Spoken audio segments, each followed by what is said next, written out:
pregnancy, and I wasn't very well really for most of it. It was a bit tough on me, and I'd been off work and sort of quite tired, run down, and in January I developed a very bad chest infection, and a couple of weeks later I just noticed a strange pain in my back. So they didn't really know what was wrong with me. It became obvious that it wasn't a pulled muscle, it wasn't pregnancy backache or any of those things that maybe normally pregnant women suffer from. And they began talking about maybe getting an MRI done after a couple of days. After 2 or 3 days in hospital, I was getting quite frightened. I recognised that I was quite unwell. So I came out of the scan and I was on a trolley, and there was an orthopaedic team standing waiting for me. I didn't even realise, they said this is unusual, you don't usually have an orthopaedic team standing waiting for you when you come out of scan. They told me they'd discovered there was an abscess on my spine.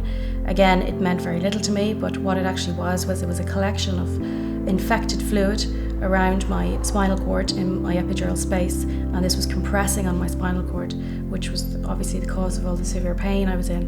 I'd never heard of this condition before. It's called spinal epidural abscess.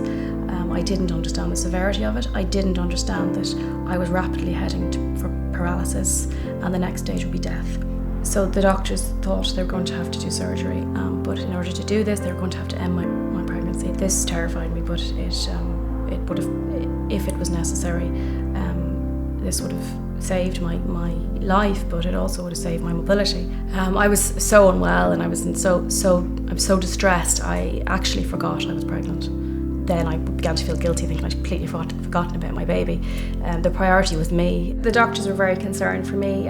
They needed to act immediately. They thought they were going to have to do an operation on my spine to save my mobility, to save my legs, but in order to do this they would have to deliver my baby and end my pregnancy prematurely. This is when I became very frightened. There is a risk your baby will die, and you live with that risk for quite a long time. In some circumstances, if the patient or the person hasn't begun to lose power in their legs, and if the doctors are able to obtain a sample of the infected fluid, sometimes they're able to treat aggressively with antibiotics.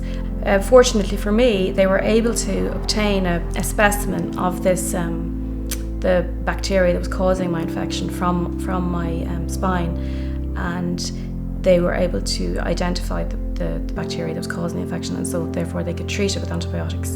And I was very lucky in that I didn't have, at this stage, I hadn't begun to lose power. If I had begun to lose power, they would have had to operate. I wouldn't have been able to avoid surgery. After 48 hours on this very aggressive antibiotic therapy, I began to notice that the painkillers they were giving me were beginning to work. Up until this point, I'd remained in huge pain. I had to remain in hospital on intravenous antibiotics for 6 more weeks after this point, and they continued to monitor me. They continued to administer the antibiotics. Unfortunately, in my case, the infection had spread to my blood, and I was very sick with septicemia, which is infection in the blood, and the antibiotics that were treating my infection in my spinal cord were also treating my septicemia, because it was the same bacteria causing both. So I was aggressively treated. The doctors acted very quickly, and they treated me very appropriately. Really, my pregnancy didn't impact on my treatment. As far as I'm aware, the treatment was exactly the same as if I wasn't pregnant.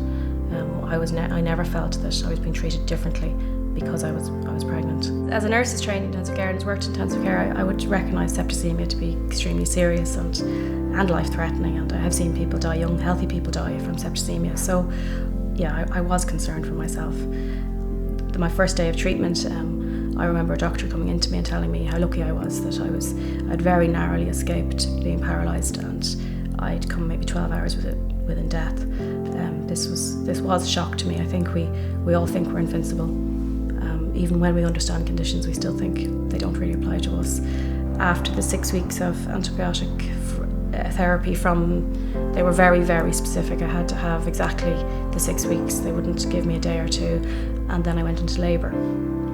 So I recovered from my caesarean section, and I had my last week of IV antibiotics, so I was able to go home after 7 weeks in hospital. The law on abortion wouldn't have impacted on my treatment or planning my treatment at all. The treatment was immediate.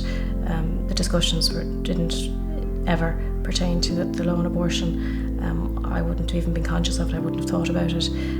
They acted immediately, and they acted in the same way that they would have acted in any other country. This was the appropriate treatment for my condition. So I believe there's a big difference between the death of a baby because of the treatment of a mother and the intentional killing of that baby.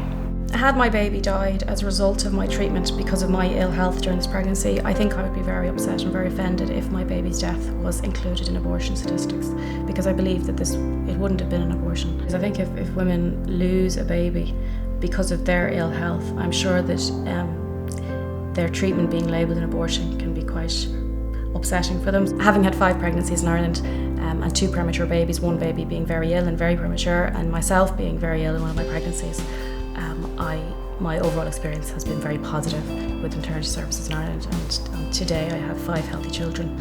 Real healthcare saves lives. Abortion is not needed to treat sepsis or any condition in pregnancy.